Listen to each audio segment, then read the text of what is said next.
खबर महाराष्ट्र के परभणी से है, जहां पर 44वां स्काउट गाइड डिस्ट्रिक्ट मेला 26 से 28 फरवरी तक परभणी तालुका के पिंगली में श्री गोकुलनाथ मंदिर के परिसर में आयोजित किया गया था।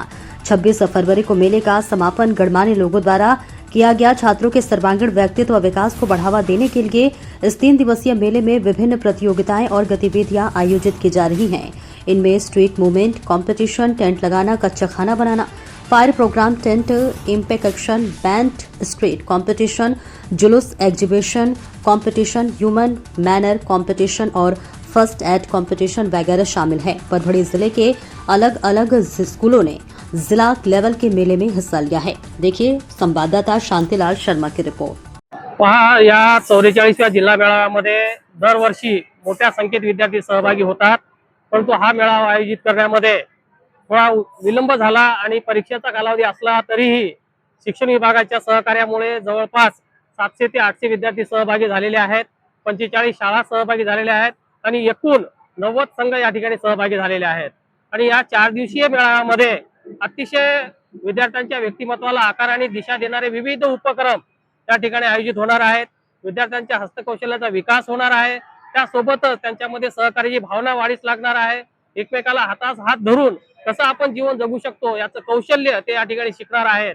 आणि आम्ही किती शिस्तप्रिय आहोत याचं दर्शन उद्या शोभायात्रेच्या माध्यमातून पिंगळीवासियांना हे सर्व स्काउट गाईड या ठिकाणी घडवणार आहेत। स्काउट गाईडचा जो मेळावा घेतलेला आहे ते मेळावा नसून हे एक आज आमच्या गोकुळनाथ नगरीमध्ये जत्राचं स्वरूप आलेलं आहे। सर असतील, साहेब असतील, त्यांनी सगळ्यांनी मिळून एवढा चांगला उपक्रम आमच्या गावामध्ये लाभलेला आहे ते आमच्या गावाचं भाग्य म्हणतो आम्ही, की ज्याला ज्याचं ज्ञान आहे समजा ते आम्हाला पिंगळीवाल्याला दाखवून दिलं बाहेर सरनं। सर आमच्या इकडे होते, पिंगळीला शाळेमध्ये होते, की त्यानं दाखवून दिलं की पिंगळी गाव किती चांगलं आहे।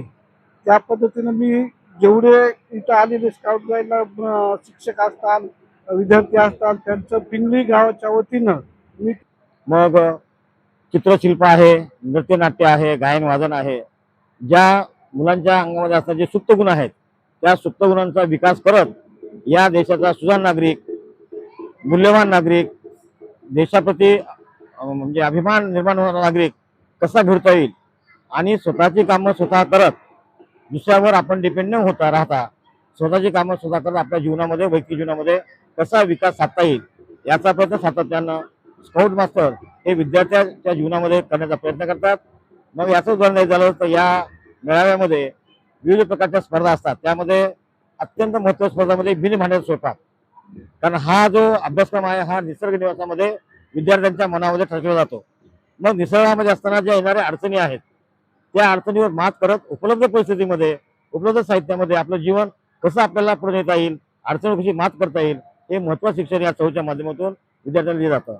मग त्यामध्ये विविध प्रकारचे प्रकल्प आहेत, गॅजेट्स आहेत, विविध प्रकारच्या कला आहेत, विविध प्रकारचे ब्रिज आहेत, टावर आहेत, असा अनेक माध्यमातून विद्यार्थ्यांना आम्ही घडवण्याचा प्रयत्न करतो। आणि या देशाचा एक स्वावलंबी नागरिक कसा निर्माण होईल, एक राष्ट्राभिमानी नागरिक कसा निर्माण होईल याचा सातत्यानं या स्काउट गाईडच्या माध्यमातून बालपणावर आम्ही मिळवण्याचा प्रयत्न करतो आणि देशाचा एक सुजाण नागरिक घडवण्याचा आमचा एक छोटासा प्रयत्न असतो।